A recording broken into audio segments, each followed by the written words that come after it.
Hi Peaches, it's Shaaba, welcome back to my channel and thank you for clicking on another video. You know I like many things. Being LGBT+, cats, food, music, but there's one thing that I don't really talk about too often online. I'm such a freaking geek when it comes to films. It's unbelievable. And Jamie and I, after we watched movies, spent hours and hours talking about them. And I was like, why haven't I done this yet? With you. We were invited down to a screening. It was #gifted. I am under no obligation whatsoever to talk about this. I'm doing this of my own accord. And actually what I'm going to say is probably a little bit shady towards Disney too, in terms of their past actions. But actually what I want to say is I'm really proud of what Disney has done. Let's get into it. Let's have a little chat. Some of you may know that Jamie and I were super excited earlier this year to go to Disneyland Paris. Literally less than a week before the trip, we cancelled it because at the same time Disney was called out for their support of the Don't Say Gay bill in Florida. The word support is really tricky here. By support, what happened was Disney, as a huge, very large employer, the biggest employer in Florida from my understanding, donated to politicians, which is super normal behaviour. But of course some of that donation doesn't always go to amazing causes, and one of those in Florida is a Don't Say Gay bill, where basically being LGBT+ cannot be discussed at all in schools. This comes with a huge run of anti-LGBT+ legislation that's been happening in the US recently, but I'm not trying to bring bad vibes. What I'm trying to do is explain that when that became big news, really what everyone expected from Disney was to be like, no, this isn't okay. Just like we've used our huge political weight in the past, we will do so again and stand up for LGBT+ rights. But that wasn't what happened this time. Instead, CEO Bob was just like, oh, well, we're not political. I'm not talking about this. Number one, Disney is hugely political. Disney and its narratives and its cultures and the huge dominance that their media has, of literally people of all ages,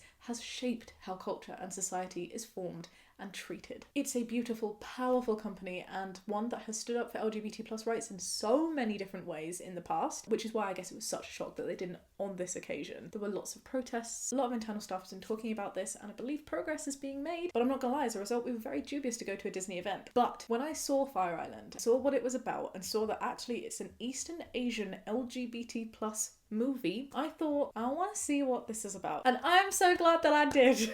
Spoiler alert, in my opinion, Disney has done such good things with this one. It doesn't erase past mistakes and there's clearly a long way to go. But I just wanted to shout about how amazing this movie was and talk about the different things that I love and some things that I really didn't love about it too, and get your opinion as well, because this is the first time that I felt a certain kind of way whilst watching a movie that integrated LGBT+ and Asian culture. I know it's not my kind of Asian, but still it felt very lovely to see non-white dominating casts in LGBT+ storylines. I think it goes without saying that overall Disney has done something fantastic by providing positive and authentic LGBT+ and POC representation, and I'm all here for it. I applaud it, I support it, I'm very, very excited to be talking about it. This video will contain some spoilers. Let's talk about Fire Island. So what is it? Fire Island is, believe it or not, based on Jane Austen's Pride and Prejudice. It's mentioned like within the first couple seconds of the movie. A group of gay friends come together on an annual trip to Fire Island.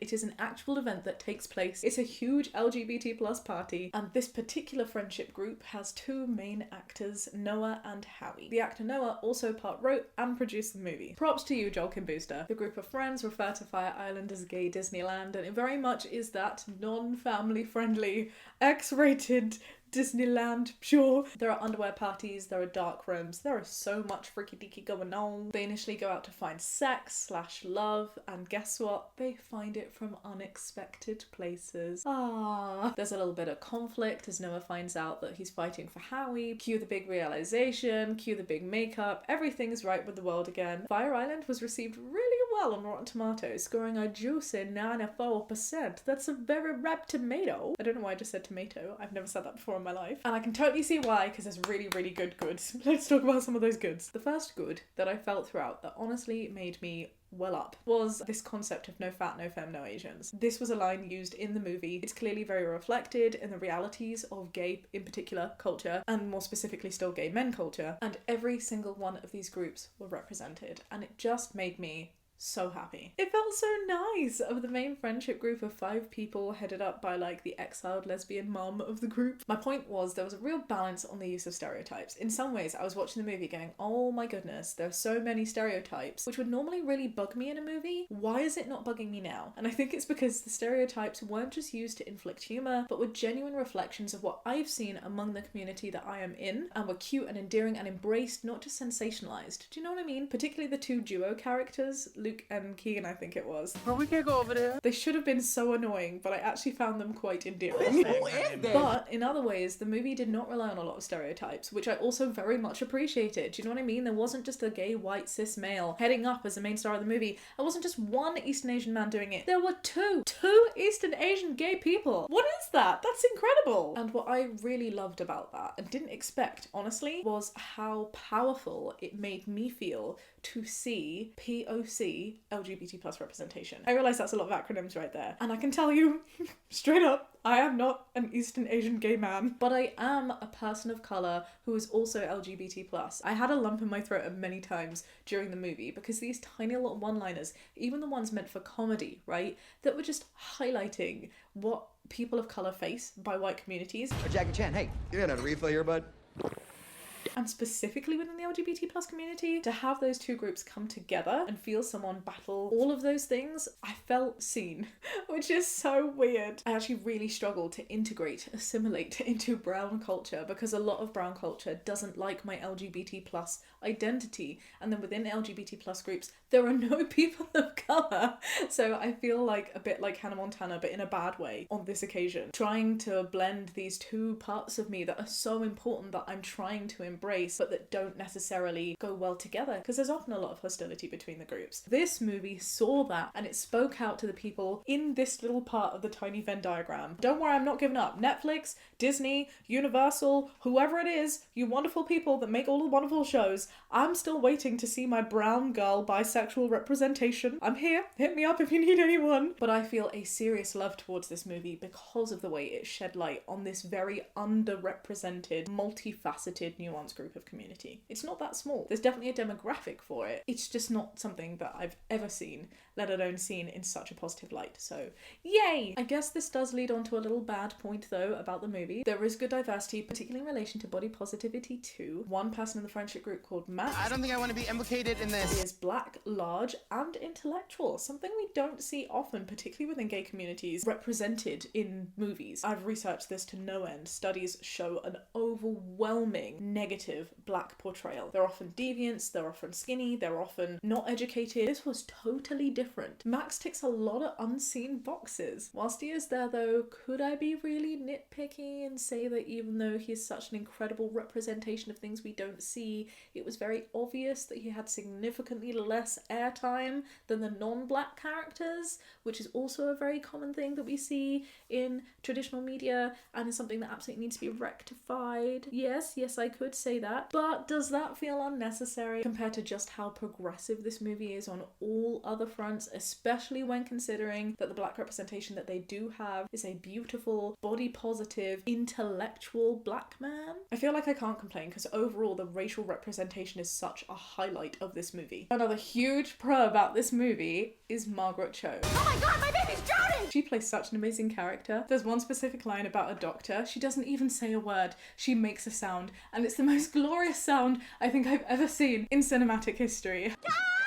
I love her. I see so much of my mum in her. She was just all round absolutely golden, and I just shout out to Margaret Cho. Now, from one of the best characters to one of the most grating characters, I'm not sure if you will agree, and that is love interest, Mr. Darcy, Charlie. You trust me, I'm a doctor. Honestly, there were so many times where I just felt like Charlie was such a wet frickin' blanket. I felt that Howie could have done so much better. I don't know why, he just felt really meek, and I'm not sure if this was like exaggerated in the writing because it was written by people of colour and it was supposed to like up the cringe element. If that is the case, it didn't have the effect that I think it was supposed to do on me of being humorous. It just felt weird. It was an invasion of the POC safe space that the movie had otherwise created. Does that make sense? And there were clearly some really assholey people, but the difference is they were supposed to be bad. They were all supposed to be assholes. I think you may have the wrong house. And so it's kind of excusable that they were there in the movie. I just felt like Charlie was trying to be nice and was trying to be portrayed as being nice, but just didn't hit the mark. Too many times he ignored quips. Too many times he didn't do anything until it was too late. I just feel like there were a lot of meaningless gestures. There were times where I thought,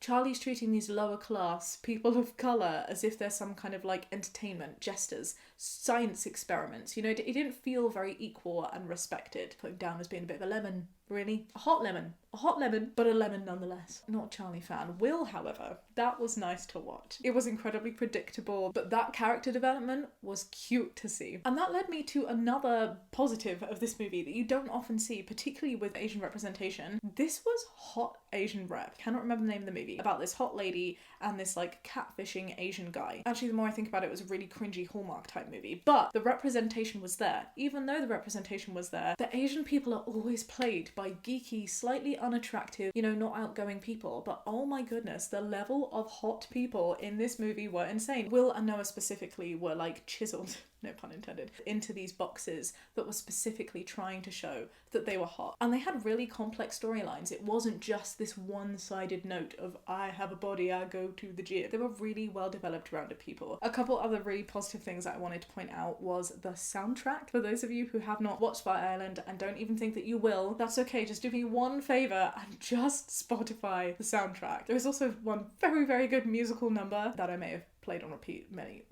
times. I'm thinking whether it's a bad point that it wasn't family friendly, and my conclusion is that it's fine that it's not. There's things like Heartstopper for that. And there were really good representations of the complexities, but also just the general experiences that the LGBT plus community faces now and did face. There was even real footage clips of past Fire Island events, which I just, you know, love a good bit of history. It felt very well done. And whilst yes, in some ways it was just another cliche movie about love, the core message I took out of this was friendship. It was an exploration of race and class and the importance of good friends in your life. So yes, mostly very, very positive. Well done, Disney. It's good strides, it's totally unexpected, I didn't see this coming, and I'm pleasantly surprised. I'm really glad that it's arrived. Let me know what you think. Do you agree with me? Do you hate it? If so, why are you wrong? I'm kidding, you're entitled to your own opinion. We can still be friends. Shout out to Howie, whose character profile speaks to my inner soul. Do give this video a thumbs up if you enjoyed it, subscribe if you'd like to see more, and I'll see you next time with another video. Be kind and have a great day. Bye!